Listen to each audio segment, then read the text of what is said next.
Hello guys, good morning. আর আমি যখন এই ভিডিওটা পোস্ট করবো তখন আর মর্নিং থাকবে না। যাই হোক, সকালবেলা স্নান দান করে আমি রেডি হয়ে নিয়েছিলাম। রেডি হয়ে সেদিন ছিল আমার জন্মদিনের দিন সকালবেলা, আর দিনটা ছিল নিরামিষ, শনিবারে পড়েছিল। এত বাজে একটা দিন কেন পড়লো ভাই।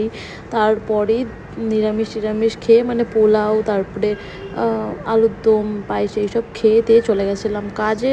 রেডি হয়ে দেখো, রেলগেটের ওখান থেকে যেমন রোজ শাকনিকে আমাকে নিয়ে যায় তেমনই নিয়ে যাচ্ছিল। এই যে এই গরমে যে গাইস, মানে কি বলবো, কি যে অবস্থা হয় ওইটুকুনি যেতে গিয়ে আমি জানি, আমার ভগবানই জানে। তারপর শোরুমে গিয়ে কিছুক্ষণ কাজ টাজ করে দুপুরে লাঞ্চটা সেরে নিলাম। পোলাও আর ভাজা কেন খেতে হয় ভগবান জানে, জন্মদিনের দিন পোলাওয়ের সাথে আমার মা আমাকে ভাজা দিয়ে দিয়েছে। তারপরে খাওয়া দাওয়া করে সন্ধেবেলা চা খেয়ে তারপরে হঠাৎ করে দেখি সবাই মিলে কেক নিয়ে এসছে। তারপরেই মানে সবাইকে নিয়ে আমি কেটে ফেললাম। আর এটা হলো আমাদের ক্যাশিয়ার কাকা, মানে যাকে আমরা জেঠু বলে ডাকি। তো সবাইকে নিয়ে একসাথে কেকটা কেটে খাওয়া দাওয়া করে জেঠুকেও খাইয়ে দিলাম, স্যারকেও খাইয়ে দিলাম। আর এটা হলো আমাদের জিএম স্যার।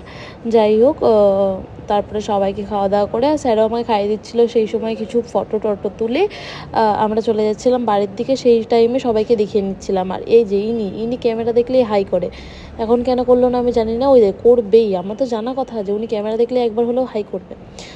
তারপরে একটুখানি ঘুরু করে চলে যাব বাড়ির উদ্দেশ্যে। কিন্তু বাড়ি যাওয়ার আগে একটুখানি ঘুরু করে নেবো, সেটাই আমি আর শাকনি করছিলাম। যেমন যায় রোজ ঘুরু করতে তেমনই।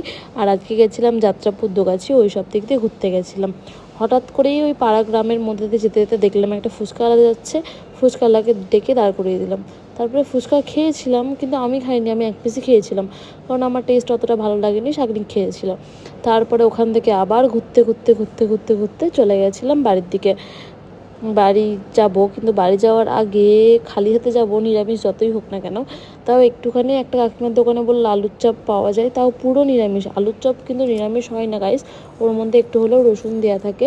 এই কাকিমা বললো ওর দোকানে কিচ্ছু ইউজ করা হয় না, সেই জন্য এখান থেকে চপ টপ নিয়ে বাড়ি চলে গেছিলাম। আর বাড়িতে গিয়ে সুন্দর করে বাঙালিয়ানা চানাচুর দিয়ে মুড়িটা মেখে নিয়েছিলাম, আমিই মেখেছিলাম। আর তাতা নেউছে যেই দেখলো ওটা লঙ্কার চপ, ওটা সঙ্গে সঙ্গে রেখে দিল। আর এইভাবেই কাটলো আমার জন্মদিনের দিনটা। Tata, bye bye.